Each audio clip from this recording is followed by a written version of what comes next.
పటాన్చెరులో రాజకీయం హీటెక్కుతోంది. ఎమ్మెల్యే గూడెం మహిపాల్ రెడ్డి అయోమయంలో ఉన్నారు. ఎమ్మెల్యే గూడెం మహిపాల్ రెడ్డి వర్సెస్ నీలం మధుగా రాజకీయ రచ్చ కొనసాగుతోంది. గూడెంకి చెక్ పెట్టేందుకు కాట శ్రీనివాస్ అండ్ నీలం మధు ఇద్దరు ఏకమైపోయారు. బీఆర్ఎస్ పార్టీ నుంచి గెలిచి కాంగ్రెస్ పార్టీకి ఫిరాయించిన గూడెం మహిపాల్ రెడ్డి ఇప్పుడు కాంగ్రెస్ పార్టీ వ్యతిరేకంగా పనిచేస్తున్నట్టుగా పెద్ద ఎత్తున చర్చ జరుగుతోంది.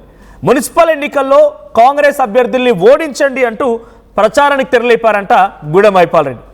బీఆర్ఎస్ అభ్యర్థుల్ని గెలిపించండి అంటూ ఏకంగా ప్రచారంతో పాటుగా పెద్ద ఎత్తున ఆయన ఇటీవల కాలంలో బీఆర్ఎస్ పార్టీకి సంబంధించిన అగ్రనాయకత్వంతో కాంటాక్ట్లో కూడా వెళ్తున్నారంట. గతంలో చెప్పుకొచ్చారు, ఏకంగా ఇటీవల కాలంలో కేసీఆర్ ఒక విచారణ ఎదుర్కొన్నప్పుడు తన సోదరుడు డైరెక్ట్గా గూడెం మహిపాల్ రెడ్డి సోదరుడు డైరెక్ట్గా కేసీఆర్ని కలిశారు, హరీష్ రావుని కలిశారు, కేటీఆర్ని కలిశారు. సో సంథింగ్ ఈజ్ ఫిష్ అన్నట్టుగా కాట శ్రీనివాస్ అండ్ నీలం ఇద్దరు కూడా కాంగ్రెస్ పార్టీని ఎలాగైనా గెలిపించుకోవాలి